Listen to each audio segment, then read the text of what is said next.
Interior তো করাই আমরা, কিন্তু এর ভেতরে ঢুকে দেখি না যে ব্যাপারটা কি। যে ইন্টেরিয়ার মানে কি? ইন্টেরিয়ার মানে যে হ্যাঁ শুধু প্লাইয়ের কাজ, কাঠের কাজ মানে ইন্টেরিয়ার। ইন্টেরিয়ার মানে হচ্ছে টোটাল কাজ।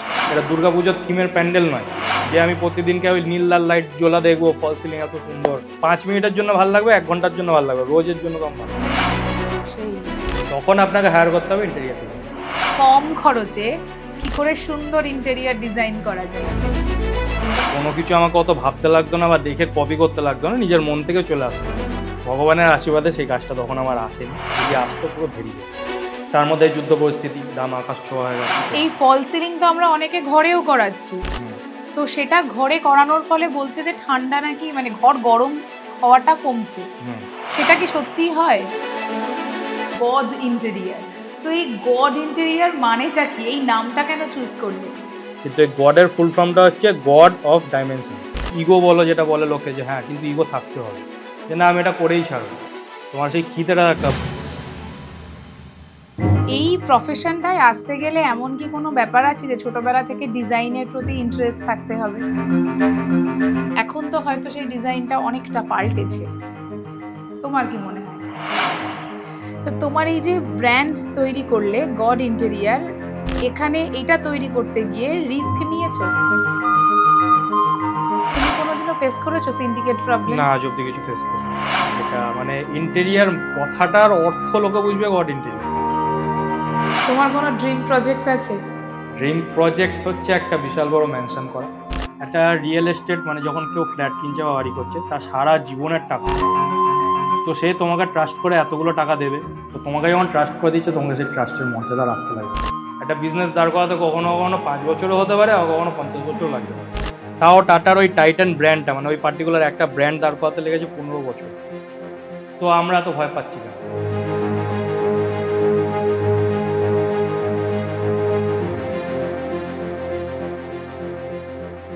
আমাদের ঘরটা কিন্তু শুধুমাত্র 4টে দেওয়াল আর একটা ছাদ নয়, আমাদের ঘর হলো আমাদের স্বপ্ন। আর এই স্বপ্নকে বাস্তবে রূপদান করার পেছনে যাদের সৃজনশীলতা কাজ করে, তাদেরই একজন আজকে আমাদের অতিথি। আমাদের সঙ্গে আজকে রয়েছেন interior designer mister Sourav Das. আমি রয়েছি আপনাদের সকলের প্রিয় হোস্ট নন্দিনী।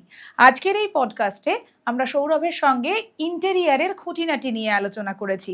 সম্পূর্ণ এপিসোডটা শেষ অবধি দেখুন এবং ঝটপট সাবস্ক্রাইব করুন আমাদের চ্যানেল নতুন পাতা সাথে নন্দিনী।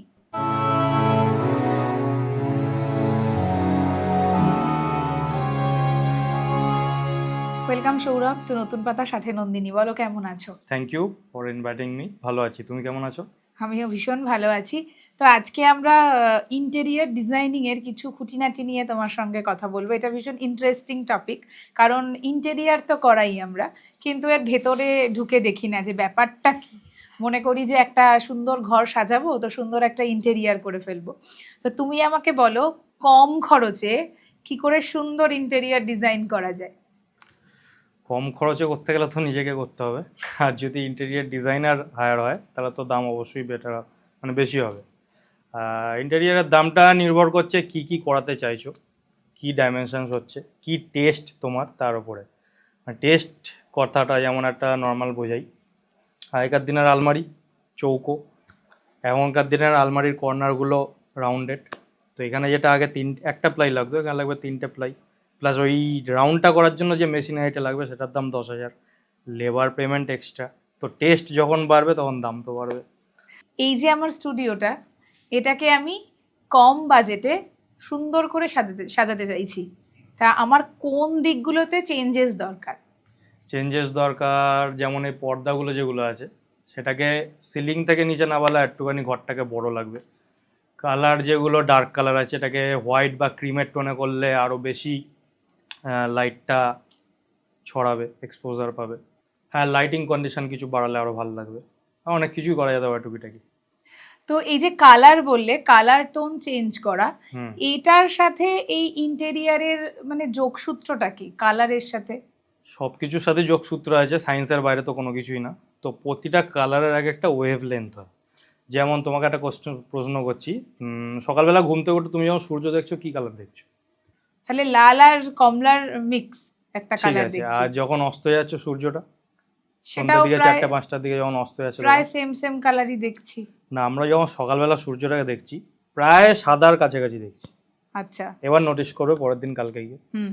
সাদার কাছাকাছি আমরা দেখছি, আর যখন অস্তে যাচ্ছে সূর্যটা সেটাকে আমরা কমলা বা ডিপ লাল দেখতে পাচ্ছি। কেন? এটা তো কোনো ভেবে দেখিনি। কালারের ওয়েভ লেন্থ আছে। বেনি আচ্ছা। আসহ কলা, আচ্ছা। ভিবজিওর।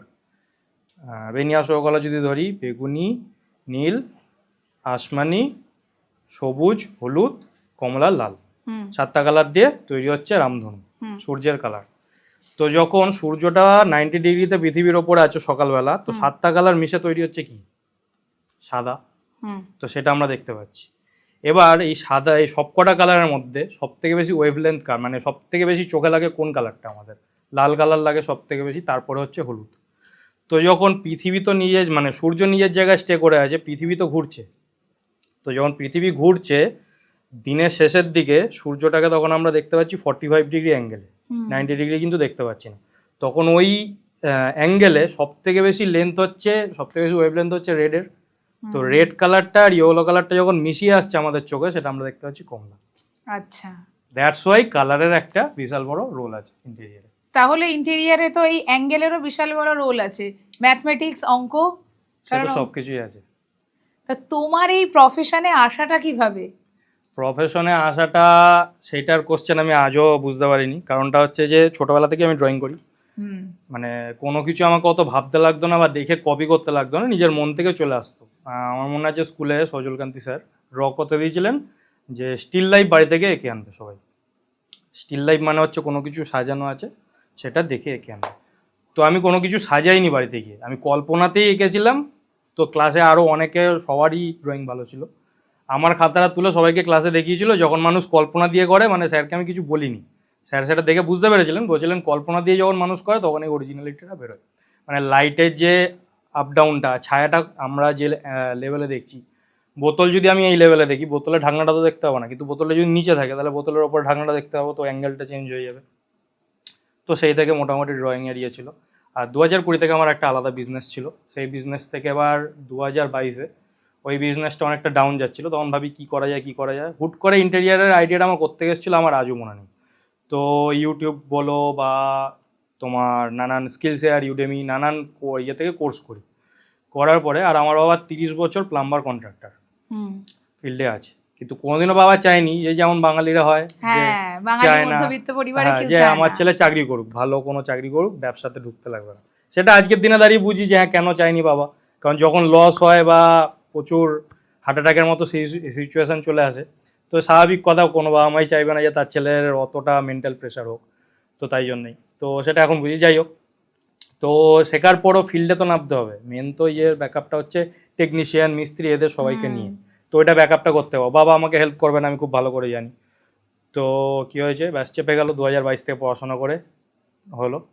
2024-এ আমি আমার দোকানটা ফুল ইন্টেরিয়ার করি। তো কাউকে দিয়ে না, বাবার কাছে ওই সব মিস্ত্রিগুলো আছে, বাবার আন্ডারে যারা কাজ করে। তো সব মেটেরিয়াল আমি আনি, কোথায় কোনটা লাগাতে হবে ভেবে, কোনো ড্রয়িং ফয়িং কিচ্ছু না, জাস্ট ভেবে এটা ওখানে দিয়ে কার্পেন্টারকে এখানে কাজ করে দিলাম, টাইলসের লেবারকে দিয়ে কাজ করে দিলাম। তো টাইলসের লেবার টোটাল জিনিসটা দেখার পরে যখন দেখছে, বলছে তুমি ইন্টেরিয়ার কেন করছো না? আমি বলছি দেখো, আমার এটা ইচ্ছে অনেক দিনেরই, আর্টিস্ট আমি মানুষ, তো কিন্তু ব্যাকআপটা কোত্থেকে আসবে?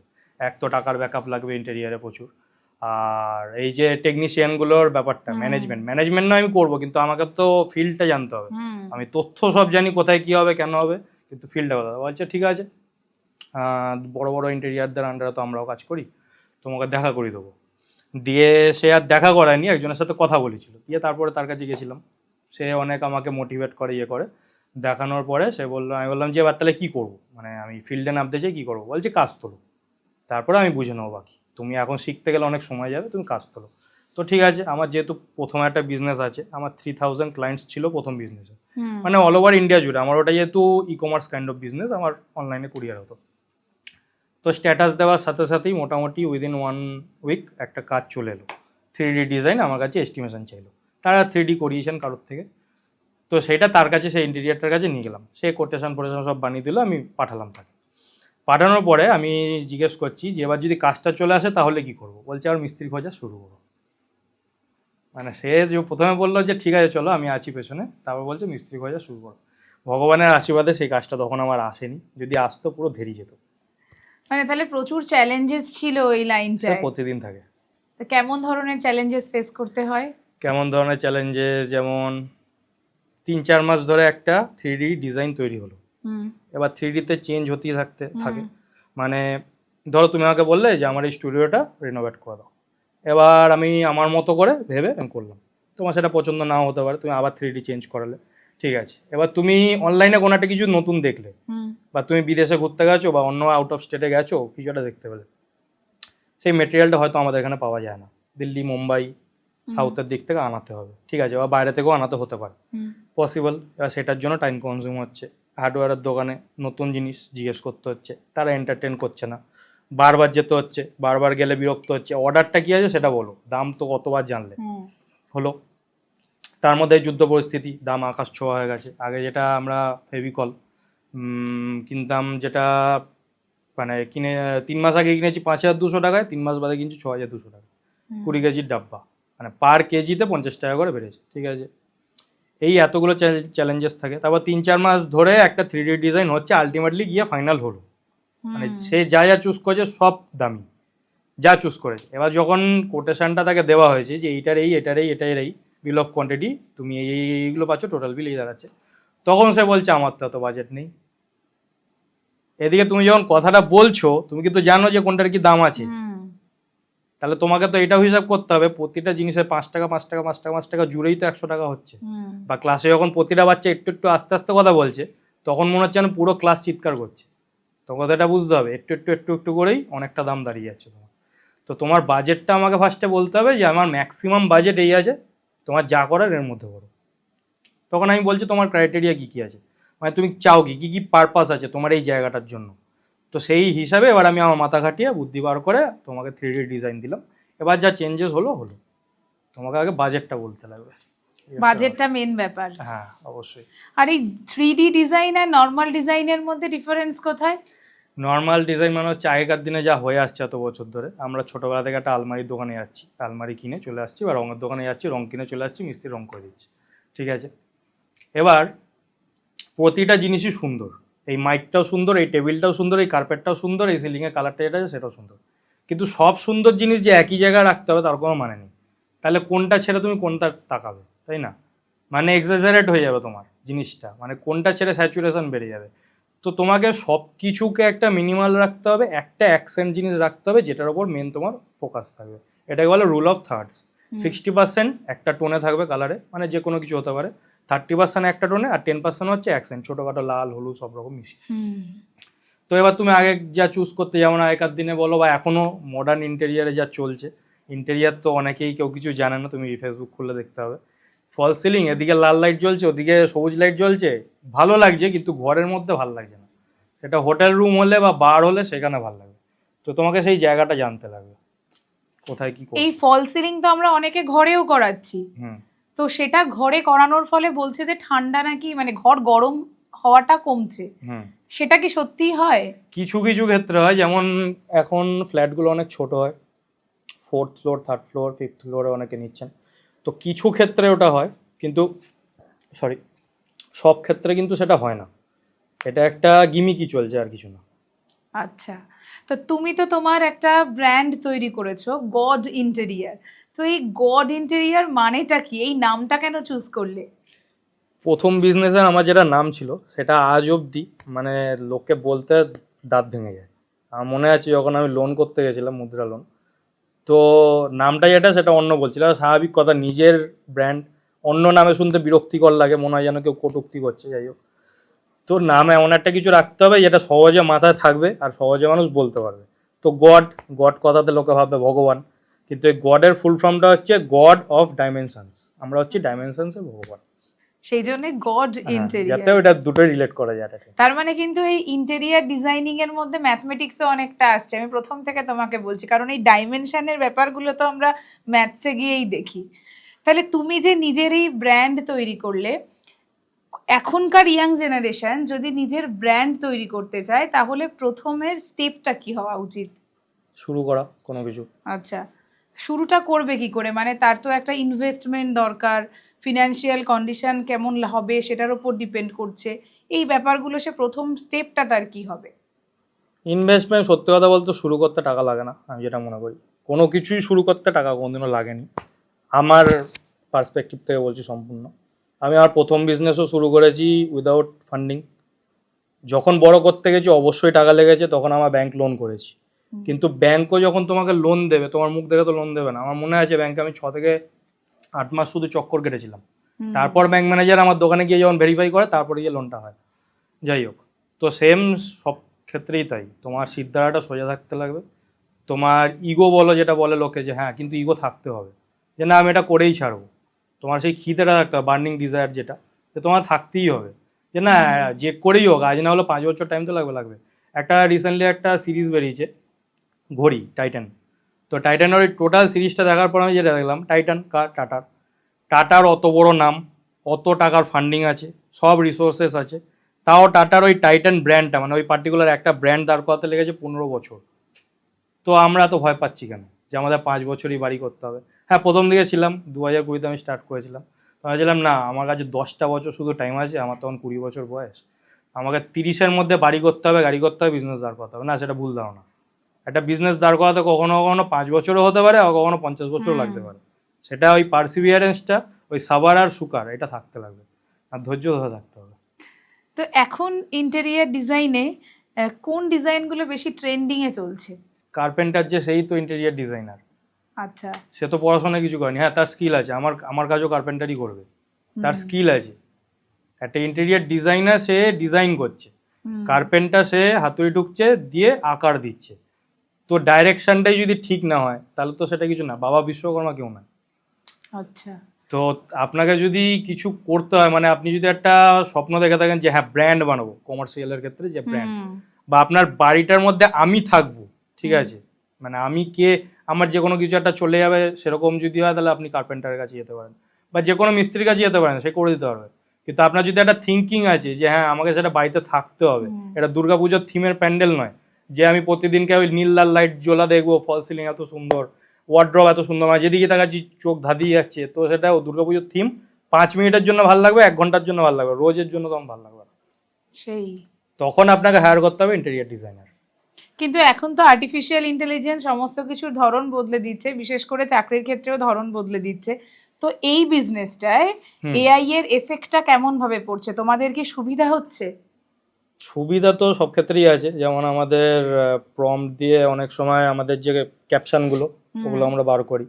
3D ডিজাইনের ক্ষেত্রে বলতে গেলে কাস্টমার আমাদের জেমিনি বা চ্যাট জিপিটি থেকে 3D ডিজাইন ওরাই বানিয়ে দিচ্ছে, দিয়ে বলছে আমার এরকম চাই সেম টু সেম। তারপরে যেগুলো দেখছে যে না এগুলো পসিবল নয়, কাস্টমার বুঝছে। অনেক কাস্টমার আগেকার দিনের অ্যাওয়ার্ড ছিল না যে ইন্টেরিয়ার মানে কি, ইন্টেরিয়ার মানে যে হ্যাঁ শুধু প্লাইয়ের কাজ, কাঠের কাজ মানে ইন্টেরিয়ার। ইন্টেরিয়ার মানে হচ্ছে টোটাল কাজটা, ফ্লোর টু সিলিং বা বাইরের কাজটাও এক্সটেরিয়র টোটাল ওইটার মধ্যেই পড়ে, একটা ডিজাইনের সেন্স আছে। তো অ্যাওয়ারনেস এখন অনেক বেড়েছে। তো 3D যারা দেয় যে হ্যাঁ এরকম চেষ্টা করে যে এরকম করে দাও, এরকম করে দাও, তো হ্যাঁ সেটা অনেক ক্ষেত্রে পসিবল, আর অনেক ক্ষেত্রে পসিবল না, সেটা আমরা বলে দিই যে না এটা পসিবল না। তাহলে তো এই বিজনেসটায় ক্লায়েন্ট হ্যান্ডেল করাটাও ভীষণ কষ্টের ব্যাপার। সেই ক্লায়েন্ট হ্যান্ডেল করো কি করে? না, কষ্টের ব্যাপার কিছু না, আমার এই ফুল প্রসেসটাই খুব ভালো লাগে। ওই চাপ যেদিনকে আমার থাকে না সেদিনকে নিজেকে ভ্যাগাবন মনে হয়, কিন্তু যেদিনকে ওই 2টো সাইড 3টে সাইড অ্যাট এ টাইম, এটাতে যাচ্ছি ওটাতে যাচ্ছি ওটাতে যাচ্ছি, হার্ডওয়্যারের দোকানে যাচ্ছি, কাস্টমার ডিলিং করছি, তো তখন আমার খুব মজা লাগছে। হ্যাঁ, সারা রাত ঘুমাচ্ছে না, মাথা খাটিয়ে ভেবে একটা জিনিস বার করছি, একটা ছোট্ট জিনিসের জন্য, যে ওখানে ওই জয়েনিংটা ঠিক হয়নি, কীভাবে মেলাবো, সারা রাত ঘুম ভেঙে যাচ্ছে, তো করছি, ঠিক আছে। কাস্টমার বোঝে আমার ফিলিংসটা, কাস্টমার বোঝে, দেখে যে হ্যাঁ খাচ্ছি তো, মানে আলটিমেটলি আমার এটা প্রজেক্ট, আমার এটা পোর্টফোলিও, আমি হ্যান্ড ওভার করে দেওয়ার পরে আর হয়তো যাবো না, বা গেলেও এমনি দেখা সাক্ষাৎ করতে যাবো, রোজ তো থাকার বিষয় না, থাকবে তারা, তাদের একটা অ্যাসেট আমি তৈরি করে দিয়ে আসছি যে হ্যাঁ চোখের শান্তি, এই তো তারা বুঝছে যে হ্যাঁ তাদের জন্যই আমি করে দিচ্ছি, এটা আমার একটা পোর্টফোলিও, তো বুঝছে। সেই প্রথম দিকে প্রবলেম হতো, কিন্তু এখন সেটা আর হয় না। তাহলে ক্লায়েন্টদের সাথে কাটানো কোনো মজার মুহূর্ত আছে? ক্লায়েন্টদের সাথে মজার থেকে বড় কথা হচ্ছে একটা দুঃখের আর খুব ভালো খবরও আছে।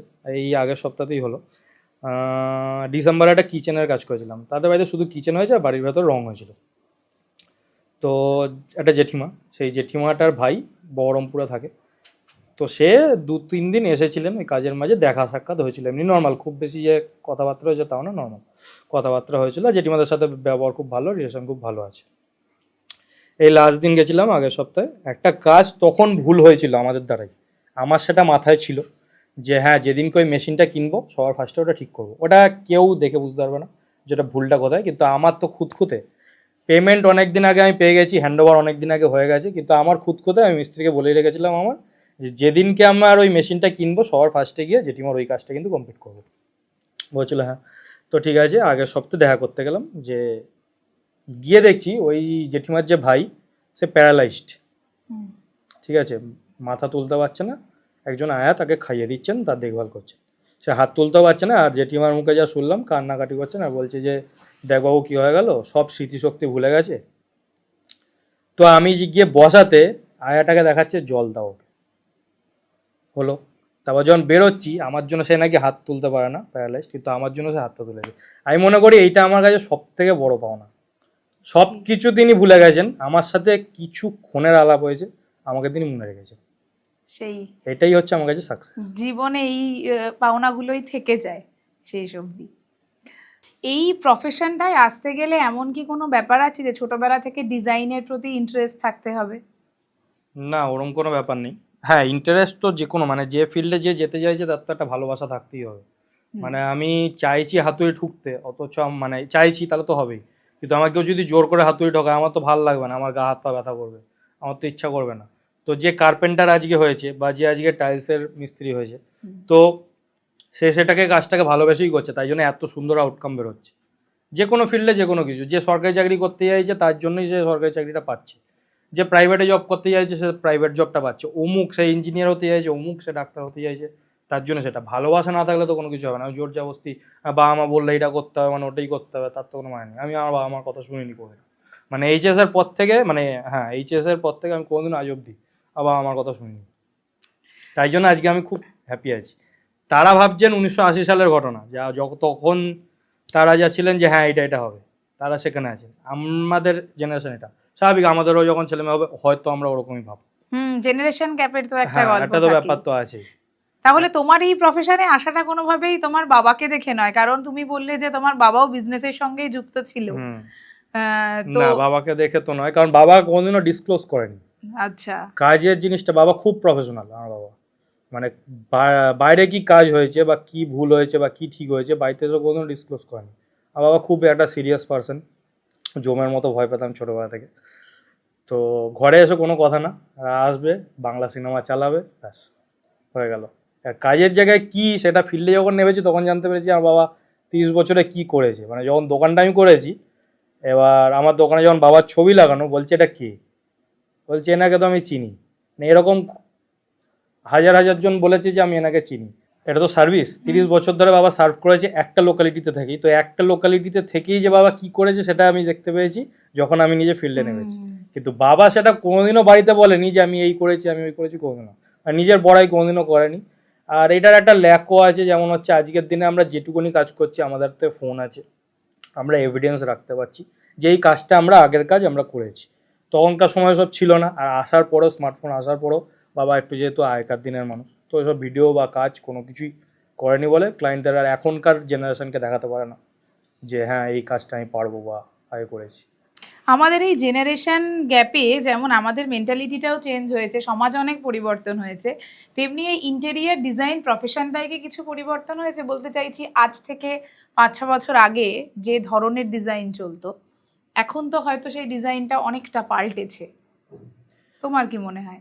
ইন্টেরিয়ার আছে অনেক বছর ধরে, 1977 সাল থেকে ইন্টেরিয়ার আছে, ভারতে এসেছে অনেক দেরিতে।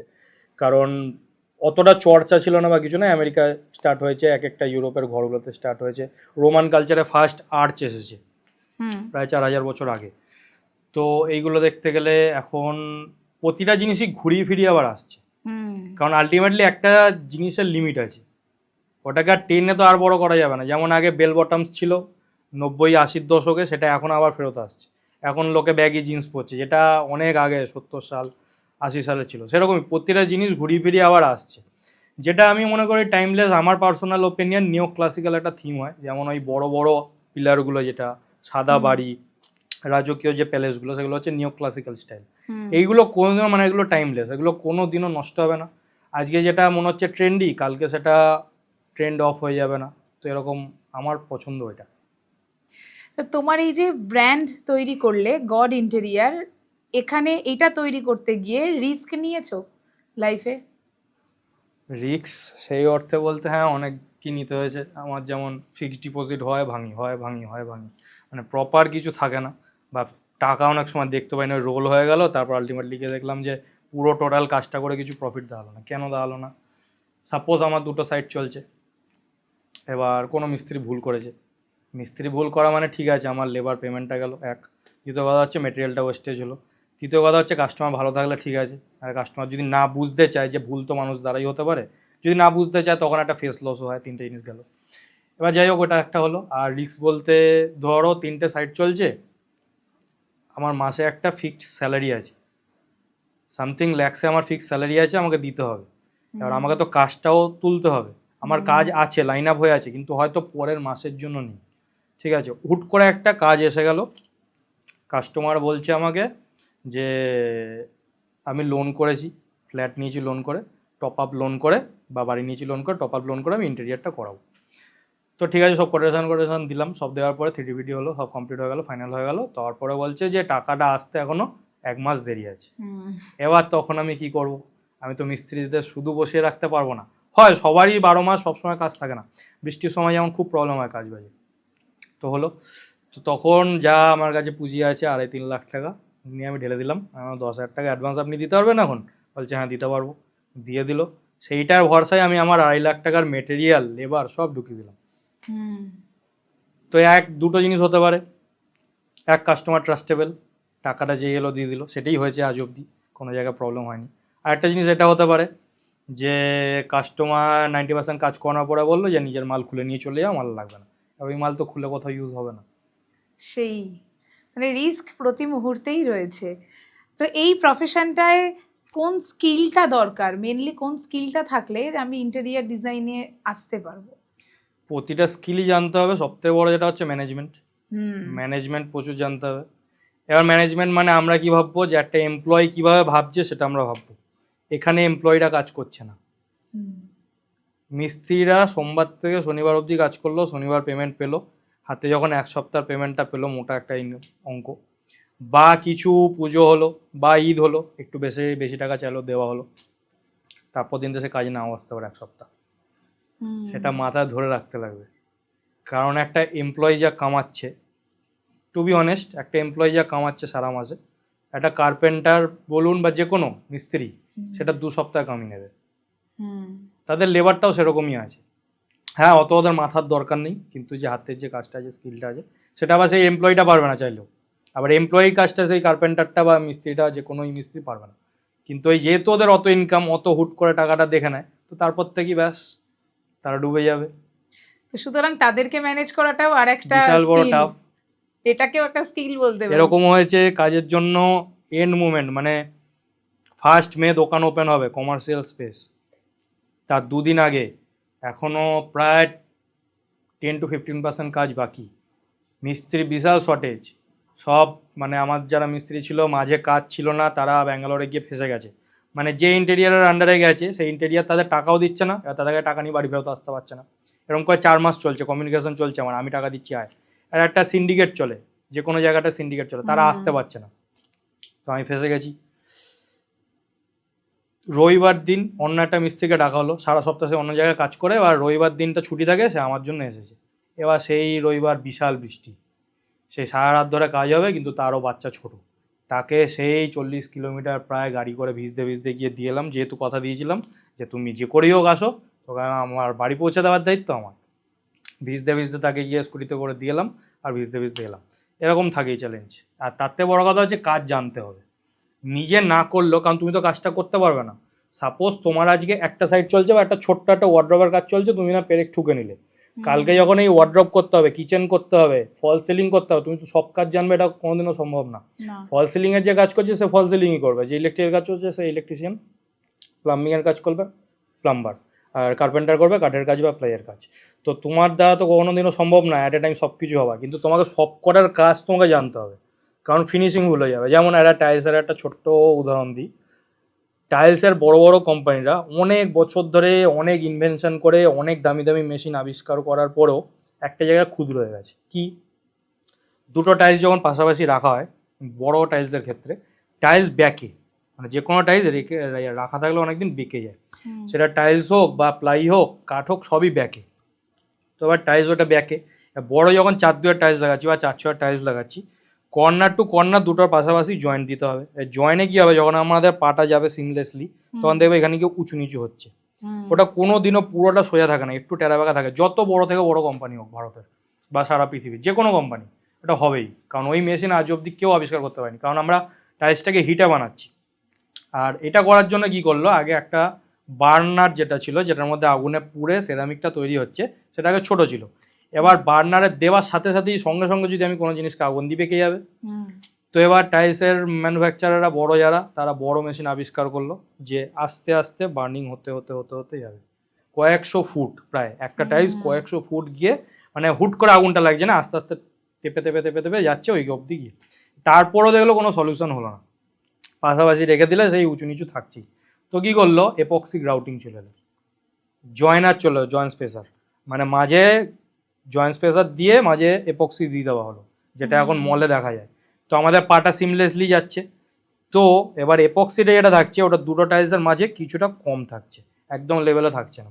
তো ওইখানেই ভাগ হয়ে গেল আমাদের পাটা, আমাদের মেন্টালিটিটা ওখানে ঠিক হয়ে গেল।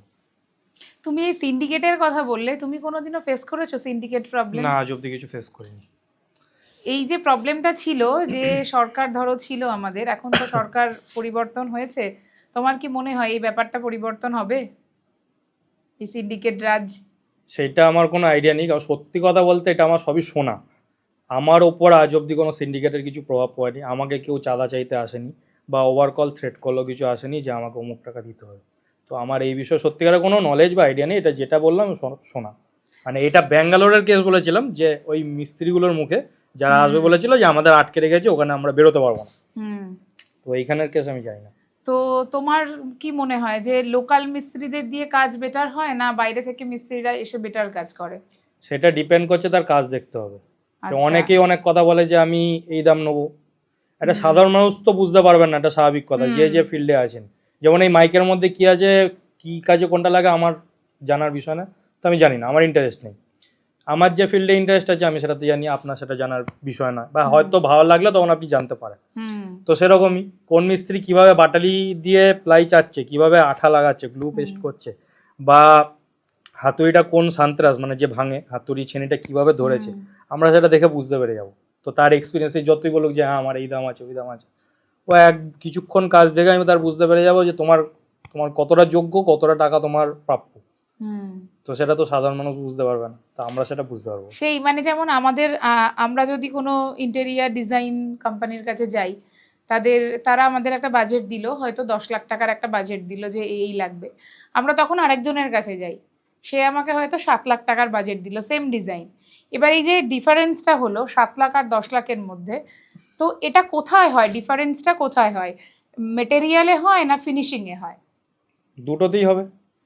সস্তার মিস্ত্রি সস্তার কাজ হবে, মানে যে ইন্টেরিয়ারটার আন্ডারে ধরে নিন আপনি 5টা ইন্টেরিয়ারের কাছে গেছেন, তার মধ্যে সব থেকে বেশি যে দাম দেবে তার রেপুটেশন ব্যাকগ্রাউন্ড আগে চেক করবেন, তার কাছে কাজটা সবসময় করাবেন। কেন, আপনার কি মনে হলো এটা কেন বললাম? সব থেকে বেশি দামির কাছে আমি কেন যাবো? প্লাই এর জন্য, প্লাই সে বেটার দেবে। মেটেরিয়ালের কথা ছেড়ে দিন, ধরে নিন সবাই ভালো মাল দিচ্ছে, কোয়ালিটি তো সবাইকে দিতেই হবে। একটা প্লাইয়ের ওপর ল্যামিনেট চড়ে গেলে কারোর ক্ষমতা নেই, কোনো কোম্পানির ক্ষমতা নেই, এমন কোনো মেশিন বেরোয়নি ভেতরে কি প্লাই আছে। বড় বড় কোম্পানি এই লেন সেই লেন, এই স্পেস সেই স্পেস, আমি নাম নিলাম না, তারা বিগ কোম্পানি, তারা এক একটা 11 লাখ টাকা 12 লাখ টাকা 20-25 লাখ টাকার বিল করে দিচ্ছে, 30 লাখ টাকার বিল করে দিচ্ছে, ভেতরে প্লাই নেই। প্লাই যেটা তৈরি হয় হচ্ছে, প্লাই হয় কাঠ দিয়ে তৈরি হয়, গাছের যে গুঁড়ি সেটার ছাল, সেই ছাল লেয়ার বাই লেয়ার বার্চ থাকে, বার্চ উড থাকে, ইউসি মানে ইউক্যালিপটাস, যেটা রেড কোর এখন খুব চলছে, খুব ভালো প্লাই। তো এইগুলো মিশে প্রেস করে, হিট প্রেস মেশিনে প্রেস করে, তার উপরে রেজিন থাকে যাতে ওই ঘুণ না ধরে, টার্মাইট প্রুফ হয়, ফায়ার রিটার্ডেন্ট হয়, মানে ফ্ল্যাটে আমার আগুন লেগে গেল ভয়াবহ, প্লাইতে আগুনটা লেগেই সঙ্গে সঙ্গে ছেড়ে দেবে, বা ছড়াবে না, বা ছড়ালেও সময় দেবে 1-2 ঘন্টা, সব নিয়ে ঘর থেকে আপনি বেরোতে পারবেন।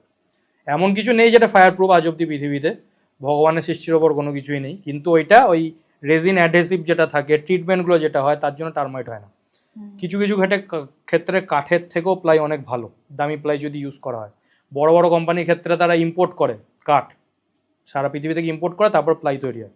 তো এবার কথাটা হচ্ছে যে 10 লাখে দিচ্ছে, সাপোজ আমি 10 লাখে দিচ্ছি, অমুক একজন 7 লাখ দিচ্ছে, অমুক একজন 12 লাখ দিচ্ছে, বা তো আমি 10 লাখ যখন দিচ্ছি আমি প্রতিটা জিনিস চেক করেছি, ঠিক আছে, হার্ডওয়্যার এখানে কী কী লাগবে, এখানে মিস্ত্রির খরচা কী আছে, এখানে কতদিন টাইম লাগছে, সব কিছু দেখে ফিনিশিংটা আপনি কেমন চাইছেন আউটকাম, সে সব কিছু দেখে 10 লাখ টাকা আমি আপনাকে বিল করলাম। আমি জাস্টিফাইড বিল করলাম। আমি ফেভিকলের একটা 2200 টাকায় 20 কেজি পাওয়া যায়, সেই আঠাও আছে পিডিলাইটের, সেটা আমি ইউজ করি না। আমি যেটা ইউজ করি সেটার দাম হচ্ছে 6200 টাকা, 4000 টাকার ডিফারেন্স আছে, সেম কোয়ান্টিটি। তো সে কি মেটেরিয়াল দেবে তার উপর ডিপেন্ড করছে। সেম ব্র্যান্ড, গোদরেজের আজকে অনেক কম দামি লক আছে, আবার অনেক দামি লক আছে, আপনি কোনটা দিচ্ছেন, প্রতিটা কোম্পানিরই তাই আছে। তো সে দেখছে যে 10 লাখ টাকা তো আগে বাজেট পেয়েছে, আমি সবথেকে কম রেট দিই, 7 লাখে দিই। তখন সে কী করবে, 30 টাকা স্কোয়ার ফিটে প্লাই পাওয়া যায়, আবার 200 টাকা স্কোয়ার ফিটেরও প্লাই পাওয়া যায়। তো স্বাভাবিক কথা, সে 200 টাকা স্কোয়ার ফিটের প্লাই দিতে হবে না, সে 30 থেকে 100 টাকার রেঞ্জের মধ্যে, 70 টাকার রেঞ্জের মধ্যে প্লাই দেবে, যেটা আপনার কাজ করা হয়ে গেল, 6 মাস বাদে ওই পেস্টিং ছাড়তে থাকলো, 2 মাস বাদে পেস্টিং ছাড়তে থাকলো, আঠা নিম্নমানের আঠা দিল, যে কিচেনে আঠা দিল, একটু হিট হলো, উঠতে শুরু করে দিল, তো তখন তো আপনি টাকা আর পাবেন না। এবং আমরা বুঝতেও পারবো না প্লাইটা, কেউ বুঝতে পারবে না, কেউই বুঝতে পারবে না। লোকে বলছে আমি অমুক নামের প্লাই দিচ্ছি, ঠিক আছে, মানে সব থেকে বড় যে ব্র্যান্ড, আর নাম করলাম না, তার আমি প্লাই দিচ্ছি। প্লাই যখন আসে, একটা সাইটে যখন প্লাই পড়বে 30 থেকে 50 পিস প্লাই পড়ছে কম করে, তো ওপরের কটা আমি ওই দিয়ে দিলাম। কোনো কাস্টমার তো প্রতিটা প্লাই তুলে তুলে পেস্টিং নাম্বার দেখবে না।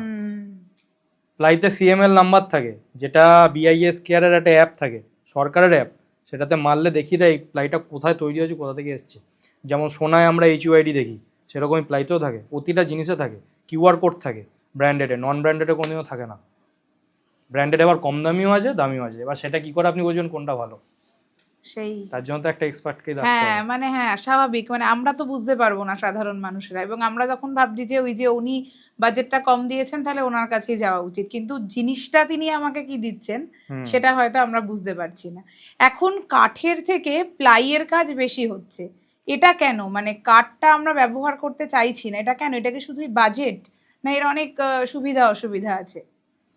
কাঠের সুবিধা অসুবিধা বলতে, হ্যাঁ, কাঠের তো অবশ্যই বাজেট বেশি, পাওয়া যাবে না সচরাচর, যেমন বার্মাটিক সেগুন এখন পাওয়াই যায় না বলতে গেলে, আর পাওয়া গেলেও খুব কস্টলি, আর একবার লাগিয়ে নিলে আর সারা জীবন কোনো চিন্তা ভাবনা নেই দামি কাঠ লাগালে। প্লাই অ্যাভেলেবেল সব জায়গায়, কাঠের মিস্ত্রি আর সেরকম নেই। কারণটা হচ্ছে, মানে সেই আমি যদি চাই সেই ভালো যেগুলো ফার্নিচারের দোকানে বা সেই ফিনিশিং আমি চাই, যেটা 20 বছর 25 বছর আগে আমাদের বাবারা ঠাকুরদাদারা করেছিলেন, সেই ফিনিশ পেতে গেলে সেই কাঠের মিস্ত্রি লাগবে। আজকের দিনে সত্যি কথা বলতে কাঠ মিস্ত্রিরা সেরকম কটা বেঁচে আছে, কটা, আর আপনি কোথায় খুঁজবেন কে কেমন কাজ করে। কাঠের ড্রব্যাক হচ্ছে ওর মধ্যে নয় পালিশ করতে হবে, নয় পিউ পেন্ট, নয় রং, ল্যামিনেট তো বসবে না, কাঠের ওপর তো ল্যামিনেট বসবে না, অ্যাক্রিলিক বসবে না। ল্যামিনেট এবার কেন, হ্যাঁ তাহলে এবার পিউ পেন্ট করে নিতে পারি, পিউ পেন্টের খরচা প্রচুর, ডুকো পেন্টেরও খরচা প্রচুর, নর্মাল পেন্ট করলে সেই পেন্টের ফিনিশে আসবে। যেমন এই আলমারিটা এখানে পেন্ট করা আছে, এটা যদি ল্যামিনেট করা থাকতো তাহলে দেখতে আরও ভালো লাগতো, হ্যাঁ পালিশ করলে দেখতে ভালো লাগবে, কিন্তু একটা আমার লিমিটেশনস আসছে, মানে আমি ডিজাইনটা লিমিটেড হয়ে গেল। কিন্তু যখন আমি প্লাই লাগাচ্ছি, 1000 রকমের ল্যামিনেটস আছে, অনেক কোম্পানি আছে, আমি যে কোনো কিছু চুজ করতে পারি। আর কাঠের ক্ষেত্রে যেমন আগেকার দিনে বাটালির কাজ যেটা আমরা বলি, এখন সিএনসি মেশিন হয়, বাটালি কাজ সেই কার্ভিংগুলো থাকে, খোঁচা খোঁচা খোঁচা খোঁচাগুলো, ওগুলোতে ধুলো প্রচুর জমে, বিস্পোক ইন্টেরিয়ার বলে ওটাকে ধুলো প্রচুর জমে। তো যাদের মেনটেন করার জন্য বাইরে আরও 2-3টে লোক রাখতে লাগবে, যেটাকে মেনটেন করতে হবে, সারাক্ষণ ঝাড়পোছ করতে লাগবে। তো এই অনেক রিজনের জন্য। আর আগেকার দিনের লোক বনেদি ছিল, বনেদি বাড়িতেই কাঠের কাজ হতো, সবার বাড়িতে তো কাঠের কাজ হতো না, সেগুন কাঠ কেনার ক্ষমতা কার ছিল তখনকার দিনে, মানে বার্মাটিক সেগুন। এই বিস্পোক ইন্টেরিয়রটা কি জিনিস, একটুখানি ডিটেলে বুঝিয়ে বলো। বিস্পোকটা হচ্ছে সমস্ত রকমের হাতের কাজ, যেগুলো যেমন এই বাটালির কাজ যেটা বললাম, এই কার্ভিং করতে, হ্যাঁ কাঠের যে কাজটা দামি কেন, কারণটা হচ্ছে এখন সিএনসি মেশিনে হচ্ছে, আগেকার দিনে ওই হাতে বাটালিতে হতো, সিএনসি মেশিনে যেটা একদিনে কাজটা নেমে যাবে, সেটা বাটালিতে 30 দিনও লাগতে পারে, এরকম বড় কাজ ছিল। তো এই জন্য দামটা তো বাড়ছে, লেবার প্রতিদিন খাটছে, তো সে তো তার লেবার চার্জ নেবে। আর বিস্পোক মানে হচ্ছে ওই হাতের কাজ, মানে সূক্ষ্ম থেকে সূক্ষ্ম, যেটা হাতে করা, ক্লাসিক্যাল থিমের মধ্যে করা, সেগুলো বিস্পোক ইন্টেরিয়ারের মধ্যে যায়। তুমি তোমার ব্র্যান্ডকে এতখানি জায়গায়, একটা ভালো জায়গায় পৌঁছে দিয়েছো, তা এখন এই এই জেনারেশনের কেউ যদি এই মানে বিজনেসটা নিয়ে পড়াশোনা করতে চায়, তাহলে কোন কোর্সটা তাকে করতে হবে? এক তো 3D জানতে হবে। হুম 3Dটা কেন জানতে হবে, 3D কেন এসেন্সিয়াল? আমার মাথায় একটা কল্পনা আছে আপনার এই স্টুডিওটা নিয়ে, ঠিক আছে? আপনি ভেবে রেখেছেন অন্য, এবার হুম। আপনি আমাকে বোঝাচ্ছেন, আমি বুঝছি যে হ্যাঁ এটা ঠিক আছে, আমি যেটা বোঝাচ্ছি আপনি বুঝলেন হ্যাঁ ঠিক আছে। টোটাল কাজটা করার পরে দেখা গেল অন্য কিছু দাঁড়িয়ে গেল, তো আপনার সেটা পছন্দ হলো না, আমার পছন্দ হয়েছে, বা আপনার কথা মতো যেটা করে দিলাম সেটা সাইন্টিফিক হলো না। টেবিলে যেমন এখন হয়, একটা ছোট্ট উদাহরণ, যত রকমের অফিস টেবিল আছে প্লাই দিয়ে তো বানিয়ে দিচ্ছে, হুম সাইডটা যেটা আমরা হাতটা তো রাখছি ফুট রেস্টটা, কম্পিউটার হুম। ইউজ করছি বা কিবোর্ড ইউজ করছি, এটা যদি একদম স্ট্রেট থাকে হাতটা আমার কিছুক্ষণ বাদে ব্যথা করবে, এই হাতটা পুরো যন্ত্রণা করবে। তো এই জায়গায় একটা কার্ভিং দিতে হবে, কাট দিয়ে দিয়ে সেটা পেন্ট করে দেওয়া হোক বা যাই করে দেওয়া হোক ওটা করতে হবে, তাহলে হাতটা আমি ঘন্টার পর ঘন্টা রেখে দিলেও মাউস ইউজ করি কিবোর্ড ইউজ করি কোনো অসুবিধা হবে না। তোমার এই গড ইন্টেরিয়ারকে 3-4 বছর পর কোন জায়গাটায় দেখতে চাও? 3-4 বছর বাদে সেটা এখন যাই না, কিন্তু ভারতের সব থেকে বড় ইন্টেরিয়ার ডিজাইন ফার্ম একটাই থাকবে, সেটাই আমার শখ। যেমন এখন গৌরী খানের আছে লোকে বলে, তো সারা ভারতের সব থেকে বড় থাকবে এমন কিছু, যেটা মানে ইন্টেরিয়ার কথাটার অর্থ লোকে বুঝবে গড ইন্টেরিয়ার, ঠিক আছে? মানে যেমন আমরা বলি যে আঠা বলি না, গ্লু বলি না, আমরা ফেভিকল বলি, ঠিক আছে? আমরা টুথপেস্ট বলি না, আমরা কলগেট বলি। হুম আমরা থামস আপ খাবো বলি বা কোক খাবো বলি, আমরা কোল্ড ড্রিঙ্কস খাবো বলি না, সফট ড্রিঙ্ক খাবো বলি না। সেরকম ইন্টেরিয়ার মানে গড ইন্টেরিয়ার হবে, আর কিছু না। বাকি যারা হবে তারা সেকেন্ড বা কিছু, আমারটা হবে সব থেকে বেস্ট, এটা আমি চাই। তোমার কোনো ড্রিম প্রজেক্ট আছে? ড্রিম প্রজেক্ট হচ্ছে একটা বিশাল বড় ম্যানশন করা, সেটা ছোটো থেকে আছে, ওটা আমি আমার বাড়িতেই করব যদি আচ্ছা। ভবিষ্যতে সেই সুযোগ কোনোদিনও হয়েছে। ছোটো থেকে আমার ভাবা আছে কেমন কী হবে, সেইটা কোথায় থাকবে, কোন দিকে অফিসটা হবে আমার, ছোটো থেকে ভাবা। এটা আমি জানি না, এটার জন্য কোনো পড়াশোনা কিচ্ছু করিনি, লিটারালি এই বাড়িটার পেছনে তো ছোটোবেলা থেকে কার্টুন দেখছি, তো তবে তো ভাবছি হ্যাঁ যবে আমার বাড়িটা হবে তবে এরকমই হবে। আচ্ছা, আরেকটা প্রশ্ন আমি একটুখানি জানতে চাইছি, ধরো ফ্ল্যাট, এখন তো ভীষণ ফ্ল্যাট কালচার হয়ে গেছে, তো এই ফ্ল্যাটের ঘরগুলো ঢুকলেই মনে হয় ভীষণ ছোট। এই ছোট ঘরকে ইন্টেরিয়ারের মাধ্যমে কি বড় দেখানো সম্ভব হয়? হ্যাঁ মানে অবশ্যই সম্ভব। খোলামেলা বড় কি করে সেটা সম্ভব? স্পেস তো অবশ্যই বাড়বে না, কিন্তু অপটিক্যাল ইলিউশন যেটা আমি বলছিলাম, যেমন এখানকার দেয়ালগুলোতে সবুজ রং করা আছে, ঠিক আছে? এটা ডার্ক থিমের কচি কলা পাতার রং করা আছে, এটাকে যদি এক্ষুনি আমি অফ হোয়াইট বা অফ বেজের টোনের দিকে নিয়ে যাই, ঠিক আছে? ফল সিলিংটাকে মিনিমাল রাখি আর ফার্নিচার খুব কম রাখি, মানে এত চওড়া চওড়া না রেখে যদি একটু স্লিম রাখি আর দেওয়ালের মধ্যে যদি পুট অন করে দিই, তাহলে জায়গাটা, কারণ আমাদের চোখ সোজা যায়, হুম আমরা যদি পরপর কোনো কোশ্চেনিয়ার লিখি 1 2 3 4 এরকম করলে আমাদের চোখের দেখতে খুব অসুবিধা, কারণ আমাদের চোখ এরকমভাবে যায় না, আমাদের চোখ এরকমভাবে যায় 1 2 3 4 5 6 এরকম করে। হুম তো চোখটা সিমলেসলি রাখতে হবে, টাইলস যেটা আছে সেটাকে চেষ্টা করবো বড় টাইলস লাগানোর, ছোট 2 2 বা এক একের টাইলস 16 16 টাইলস না লাগানো, যত লম্বা টাইলস হবে সিমলেসলি প্যাটার্নটা যাবে, মনে হবে যেন ঘরটা বড়। মাঝে কোনো কার্পেট রাখবো না যদি ছোট হয়, তাহলে আমার চোখটা যাচ্ছে। সোফা গামবাট মার্কা সোফা রাখবো না, যেটুকুনি দরকার ওইটুকুনি রাখবো, তাহলে সোফার পায়া যদি আমি দেখতে পাই চোখটা আমার সিমলেসলি তার তলাতেই যাচ্ছে। হুম সব কিছু মিনিমাম রাখতে হবে। টেবিল, যেমন টেবিলের ক্ষেত্রে ছোটো ঘরে এখন টেবিল রাখা পসিবল হয় না, আগে যেমন ডাইনিং টেবিল থাকতো একটা আলাদা ডাইনিং রুম থাকতো, তো এখন লিভিংটাকেই ডাইনিং করে দিয়েছে, তো ফোল্ডেবল ডাইনিং টেবিল করবো, টেবিলটাকে ফোল্ড করে রেখে দেবো, যখন আবার দরকার লাগবে আমি ইউটিলাইজ করে নেবো। বড় পর্দা দেবো সিলিং থেকে ফ্লোর অবধি, পর্দা যেটা দরজা থেকে হ্যাঁ খরচা একটু বাড়বে ঠিকই, লাক্সুরিয়াস ফিল দেবে আর একটা অপটিক্যাল ইলিউশন কাজ করবে যে হ্যাঁ পর্দার পেছনে হয়তো কিছু আছে। যেমন ছোট দোকানের ক্ষেত্রে কি হয়, সোনার দোকানে আগাগোড়া প্রথম থেকে শেষ অবধি এখন অবধি আয়না দেওয়া হয়, ছোট ছোট ছোট ছোট আয়না দেওয়া হয়, কারণ এই লাইটটা ওই আয়না রিফ্লেক্ট করবে, এরকম করে রিফ্লেক্ট করতে করতে করতে করতে জায়গাটাকে প্রচুর বড় মনে করবে। তো সেরকমই আয়না লাগাবো কোথাও যদি আয়না লাগানো পজিশন থাকে। একটা বিজনেসকে সাকসেসফুল বানাতে গেলে এই ট্রাস্ট, প্যাশন, প্ল্যানিং, এই তিনটের মধ্যে কোনটা বেশি দরকার? প্যাশন তো অবশ্যই দরকার নিজের জন্য, যে নিজেকে জবাব দিতে হবে যে হ্যাঁ এটা বোরিং লাগছে না, মানে রোজ একই জিনিস, রোজ ডাল ভাত খাচ্ছি, বিরিয়ানি খাবার টাকা হচ্ছে না, রোজ খাচ্ছি ডাল ভাত, রোজ খাচ্ছি ডাল ভাত, বা কোনো কোনো দিন ডাল ভাত হচ্ছেও না, মানে কোনো কোনো দিন টাকা আসছেই না, তারপরেও এনথুরা থাকতে হবে, সেটা হচ্ছে প্যাশন, তবেই হবে। যে না টাকার জন্য নেমে গেলাম, যে হ্যাঁ এই ফিল্ডে বিশাল টাকা আছে নেমে গেলাম, তো সেটা হবে না। প্রথমে তো প্ল্যান করতে কিছু লাগে না, কারণ আমি মনে করি বেশি প্ল্যান করলে ওভার থিঙ্ক হয়ে যায়, ততদিন অন্য কেউ করে ফেলবে, তোমার খুব কষ্ট লাগবে যে এটা তো আমি ভেবেছিলাম। আমার সাথে অনেকবার হয়েছে, আমি আগে প্রচুর ওভার থিঙ্ক করতাম, এখন আমি আগে মাঠে নামি, তারপর ভাবি যে এটা ওটা করবো, বা সঙ্গে সঙ্গে করে ফেলি। কন্টেন্ট মাঝে মাঝে যখন বানাই কিছু বিজনেসের, অত ভেবে বানাই না, নাবি ক্যামেরা স্টার্ট করি, কারোর হাতে একটা দিলাম, দিয়ে সঙ্গে সঙ্গে বলতে স্টার্ট করে দিলাম, পরে কাট করে এডিট করে নিই, হয়ে গেল। প্যাশন, ট্রাস্ট, হ্যাঁ ট্রাস্ট হচ্ছে মেন জিনিস। মানুষ তোমাকে যে কোনো ফিল্ডেই হোক, যে কোনো বিজনেসই হোক, আমাদের ক্ষেত্রে যদি বলি, একটা রিয়েল এস্টেট মানে যখন কেউ ফ্ল্যাট কিনছে বা বাড়ি করছে, তার সারা জীবনের টাকা এক খরচা করছে, আর না হলে আরেকটা অপশান হচ্ছে সে লোন করছে। সে এতটাই অ্যামাউন্ট লোন করছে যে তার 60 বছর অবধি 50 বছর অবধি সেই লোনটা চলবে।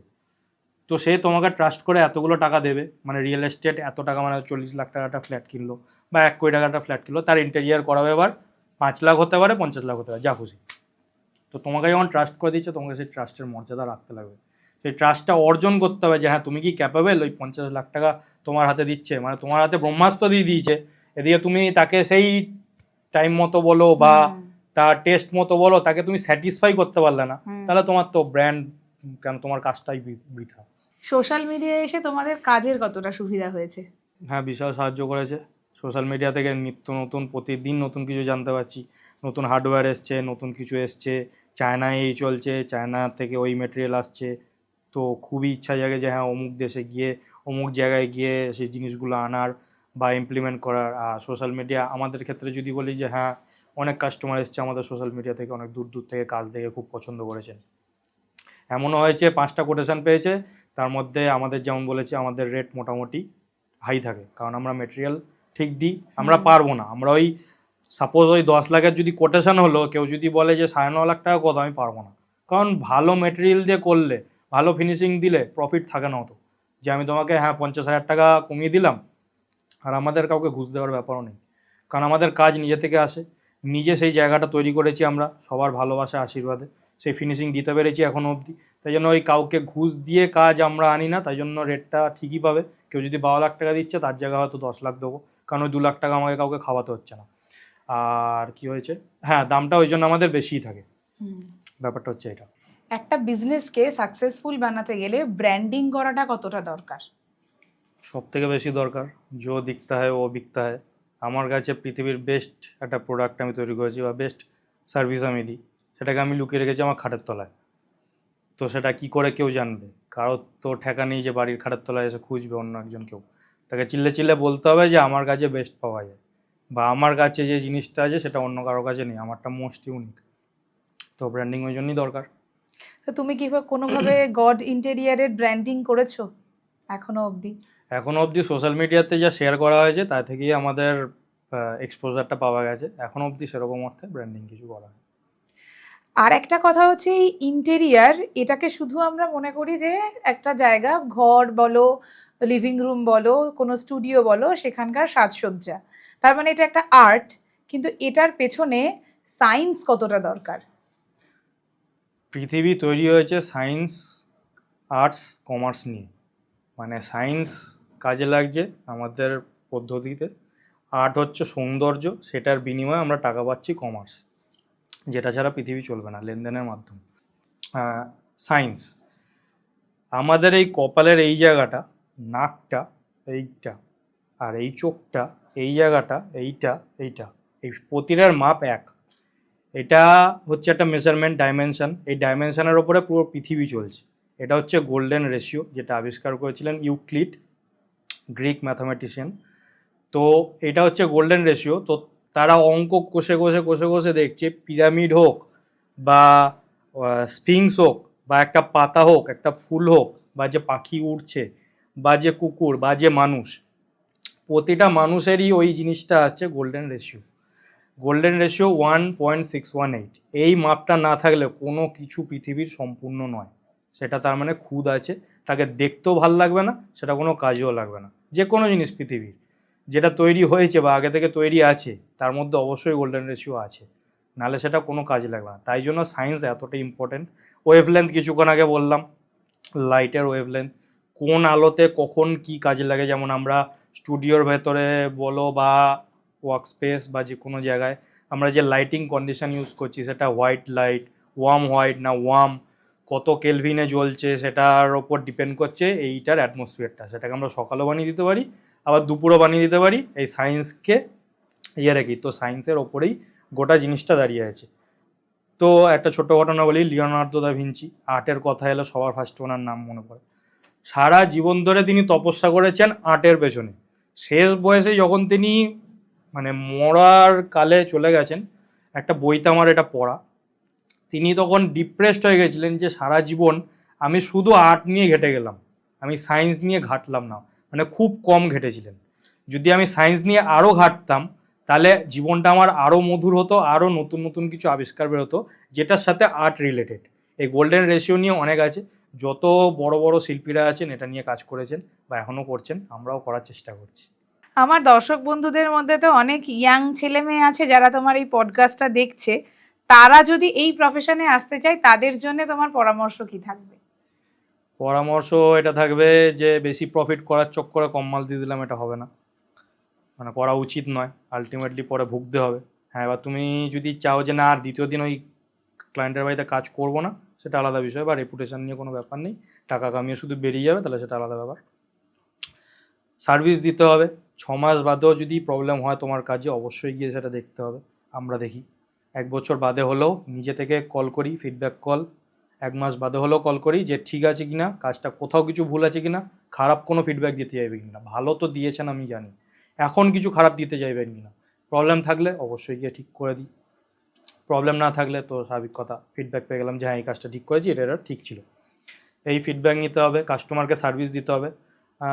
এই যে কম দামির কাজ যেটা, তারা তো এই কাজটা নিয়ে বেরিয়ে গেল, বা ধরুন সত্যিকারই কাজ করছে, ফিল্ডে আছে, তারা মেটেরিয়াল কম দামি দিয়েছে যাই হচ্ছে, কিন্তু সেই সার্ভিসটা তো আর পরে দিতে পারবে না, কারণ জানে যে সাপোজ যদি আমি ভেতরে প্লাইটা ভুল দিয়ে থাকি, ভেতরে যদি আমি ইঞ্জিনিয়ার উড দিয়ে থাকি, যেটা বড় বড় কোম্পানিগুলো করছে, প্লাইয়ের জায়গায় ইঞ্জিনিয়ার উড দিচ্ছে, ইঞ্জিনিয়ার উড মানে কি, নাম দিয়েছে ওটার ইঞ্জিনিয়ার উড, যাতে ইঞ্জিনিয়ার নামটা শুনলে এমন না বিশাল ভালো কিছু একটা জিনিস, ওটা হচ্ছে ঘাস বোর্ড। ছোটোবেলায় যে ওই পিচ বোর্ডের ওপর রেখে ড্র করতাম, ওটার নাম দিয়ে দিয়েছে এখন MDF, medium density fibre board. এত বড় যখন নাম শুনবে কাস্টমার, তো ভাববে নাকি হেভি জিনিস দেওয়া আছে ভেতরে। বড় বড় কোম্পানিগুলো তো ল্যামিনেট পর্যন্ত ইউজ করছে না, এটা ল্যামিনেট 2000, 3000, 1000, 1200 অনেক রেঞ্জের আছে।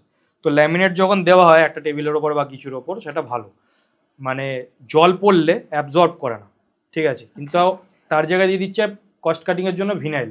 ভিনাইল মানে কি হচ্ছে, স্টিকার, ওয়ালপেপার যেটা স্টিকার, মেশিনে পেস্ট করে দিচ্ছে, তো আপনার ওটা সিমলেস ফিনিশ লাগছে, দেখতে খুব সুন্দর লাগছে, একদম এন্ড টু এন্ড একটা ফার্নিচার আপনি কিনে নিয়ে চলে এলেন, 50,000 টাকায় 7খানা সেট, আপনার ঘর পুরো ভরে গেল, কিন্তু ভেতরে কি আছে, খাট 2 দিন বাদে বেঁকে গেল, সেই তখন কিন্তু লোকাল কার্পেন্টারকে রাখতে হবে, তখন কোনো লোকাল কার্পেন্টার যেতে চাইবে না ওটা সার্ভিস করার জন্য।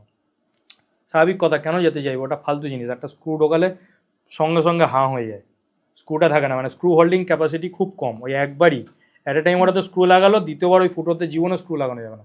প্লাইতে যতবার খুশি আপনি লাগান, কাঠে যতবার খুশি আপনি লাগান, দাম আপনি বেশি দেবেন তো যত গুড় ডালবেন তত মিষ্টি হবে, এটা হচ্ছে কথা।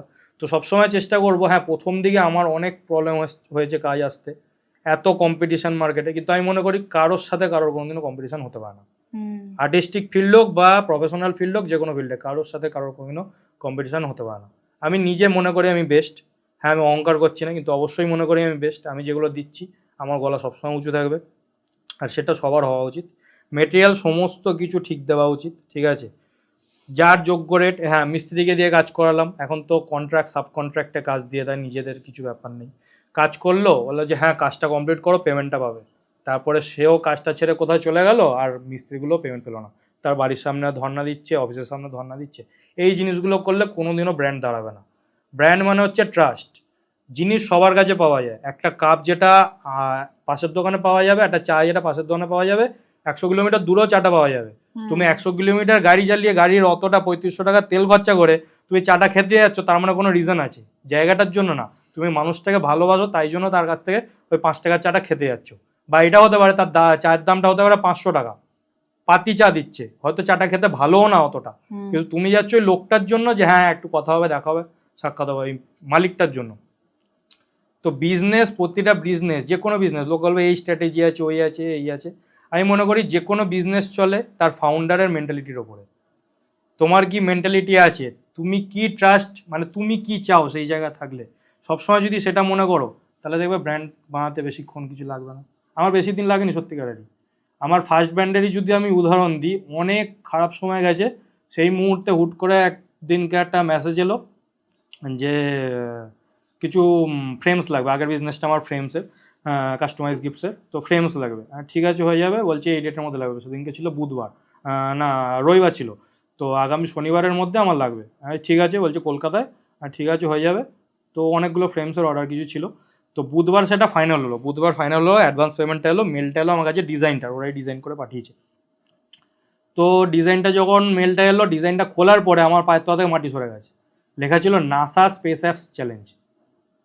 অর্ডারটা এসেছিল রকেট ম্যান অফ ইন্ডিয়া তাকে বলা হয়, অরিজিৎ হাজরা দাদা থেকে এসেছিল। তো আমি জিজ্ঞেস তাকে ফোন করলাম, যেটা কি নাসার অর্ডার? বলছে হ্যাঁ। বলছি কোন নাসা? বলছে কটা নাসাকে তুমি চেনো? তো এসছে, আমার পায়ের তলাতে মাটি সরে গেল, জীবনের প্রথম ব্রেক থ্রু। ঠিক আছে, সেদিনকে রাত্রিবেলায় যখন দোকান থেকে বাড়ি ফিরছি, বাবা ছিল না, বাবার বাইকটা নিয়ে দোকান গেছি, আমার আঙুলটা ভেঙে গেল, বাঁ হাতের আঙুলটা ভেঙে গেল। আমি ভাবছি, হ্যাঁ, আমি যখন পড়ছি আমি ভগবানকে বলছি থ্যাংক ইউ এই নতুন চ্যালেঞ্জটা দেওয়ার জন্য, এই অবস্থাতেই আমি যাব।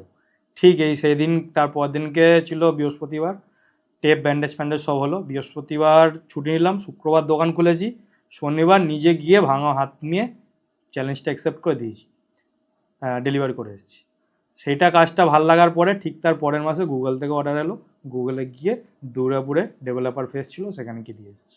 আচ্ছা, আমাদের দর্শক বন্ধুরা যদি তোমার সঙ্গে যোগাযোগ করতে চায় তাহলে কিভাবে যোগাযোগ করবে? আমাদের অফিসিয়াল শোরুম আছে উত্তরপাড়ায়, উত্তরপাড়া হুগলি। উত্তরপাড়ায় একটাই লঞ্চ ঘাট আছে, তার উল্টো দিকের গলিতেই আমার অফিস। অফিসে আমি নাও থাকতে পারি সব সময়। সকালবেলা পুরো বন্ধ থাকে, সাইডে থাকি। বিকালবেলা 7:30 থেকে 10টা। তো একটা কল করবেন বা হোয়াটসঅ্যাপ করবেন, সবথেকে বেস্ট। হোয়াটসঅ্যাপে কল করলে অনেক কলস আসলে কল ড্রপ হয়ে যায়, অনেক সময় কথাবার্তা হয় না, বা আমি রাস্তা থাকলে বা পরে যখন আমি আপনাকে কল ব্যাক করছি হয়তো আপনি বিজি থাকলেন। তার থেকে হোয়াটসঅ্যাপ করবেন, একটা বুক করবেন, দিয়ে আমাদের স্টোরে আসবেন। সব রকমের মেটেরিয়ালস আছে, চেক করবেন, তারপর কাজ দেখবেন আমাদের, যদি পছন্দ হয় তারপর আমাদের ডাকবেন, সরি, তারপর আমাদের ডাকবেন। তো আমরা ভিজিটিং করতে চার্জ নিই, যে কোনো জায়গায় ভিজিটিং করতে চার্জ নিই। তারপরে আমরা সেই প্লেসে গিয়ে আপনি কী কী করতে চাইছেন, আপনার কেমন কি বাজেট দাঁড়াতে পারে, একটা মোটামুটি একটা এস্টিমেট দিয়ে আসি, মানে অন অ্যান অ্যাভারেজ, একদম পারফেক্ট এস্টিমেট না। তারপর হয় 3D ডিজাইন, সেটার জন্য আমরা চার্জ করি। 3D ডিজাইন হয়, প্রতিটাতে যা যা চেঞ্জেস, যত মাস ধরে আপনার চেঞ্জ করানোর ইচ্ছা করান, আপনার যা যা 3D করানোর ইচ্ছা করান। তাহলে কি হলো, আলটিমেটলি টোটাল কাজটা শেষে গিয়ে কী দাঁড়াবে, সেটা হচ্ছে 3Dতে আপনার জবাবটা আমরা দিয়ে দিলাম, এই দাঁড়াবে। 3Dটা টোটাল হওয়ার পরে তার 2D বেরোয়, ডাইমেনশনসগুলো বেরোয়। এবার সেই ডাইমেনশনস অনুযায়ী হিসাব দাঁড়ায় 0.2, মানে 10 ফুট 2 ইঞ্চি, ওই 2 ইঞ্চিটাও কাউন্ট হবে। কাউন্ট হচ্ছে আমি যখন প্লাইটা কিনতে যাব তখন ওটা তো লোহা নয় যে আমি হাতুড়ি পিটিয়ে বড় করে নেবো, আমাকে ওই 2 ইঞ্চির জন্য গোটা একটা প্লাই কিনতে হবে। তো সেই হিসাবে ডাইমেনশনসটা বেরোবে, তখন কোটেশন বেরোবে, এই ওয়ার্ড্রপটার কত দাম হলো, এই ফল সিলিংয়ের কত দাম হলো, টোটাল কাজটার এস্টিমেশন দাঁড়াবে। কাজটা যখন আপনি করাবেন আমাদের দিয়ে, তখন ওই 3D ডিজাইনের চার্জটা আর ভিজিটিং চার্জটা তখন ওটা থেকে লেস হয়ে যাবে। মানে 3D ডিজাইন আর ভিজিটিং চার্জ পুরোপুরি ফ্রি, কিন্তু ফার্স্টে ওটা আমরা চার্জ করি আপনার ট্রাস্টটা অর্জন করার জন্য, যে হ্যাঁ আপনি ক্যাপেবল, এরপর এগোবেন। কারণ অনেকে এরকম হয়, দিনে 10টা যদি আমাদের কল আসে, তার মধ্যে 2 থেকে 3 জন সিরিয়াস, তারা ওই 10 জনকে ডাকছে, কাজ হয়তো কাউকে দিয়ে করাবেন না, দেখতে চাইছেন যে আমার এটা কি দাম দাঁড়াচ্ছে, ফ্রি তারা বসে আছেন, ভাবছেন যে হ্যাঁ, আর এটা তো কোনো প্রোডাক্ট না যে হ্যাঁ আমি অনলাইনে দেখলাম প্রোডাক্টটা ইয়ে করলাম, এটা আপনার দেখার কোনো ইয়ে থাকছে না। আপনি ডাকছেন মানে আমার একটা টাইম কনজিউম করছেন, আমি গ্যারেজ হয়ে গেলাম আপনার কাছে কিছুক্ষণের জন্য, আমার অন্য কাজগুলো বন্ধ হয়ে গেল, তো আমি টাইমটা ভ্যালুর জন্য আমি সেটা চার্জ করি। তাহলে সৌরভের সঙ্গে যোগাযোগের সমস্ত ডিটেলস আমাদের ডেসক্রিপশন বক্সে দেওয়া থাকবে, সেখান থেকে আপনারা সৌরভ আর ওর গড ইন্টেরিয়ারের সঙ্গে যোগাযোগ করে নিতে পারবেন। অসংখ্য ধন্যবাদ সৌরভ, নতুন পাতা সাথে নন্দিনীকে এতটা সময় দেওয়ার জন্যে। ভীষণ ভালো থেকো, তোমার ব্যবসাকে আরো অনেক বড় করো। Thank you. সফলতা কিন্তু রাতারাতি আসে না। কঠোর পরিশ্রম, সঠিক পরিকল্পনা এবং কাজের প্রতি ভালোবাসা থাকলে আপনি খুব সহজেই আপনার লক্ষ্যে পৌঁছে যাবেন। সম্পূর্ণ এপিসোডটা শেষ অবধি দেখার জন্য অসংখ্য ধন্যবাদ। কেমন লাগলো কমেন্ট বক্সে অবশ্যই জানাবেন। দেখা হচ্ছে আগামী এপিসোডে নতুন কোনো গল্প নিয়ে। সাথে থাকুন এবং ঝটপট সাবস্ক্রাইব করুন আমাদের চ্যানেল নতুন পাতা সাথে নন্দিনী, যেখানে প্রতিটি গল্প একটি নতুন পাতার শুরু।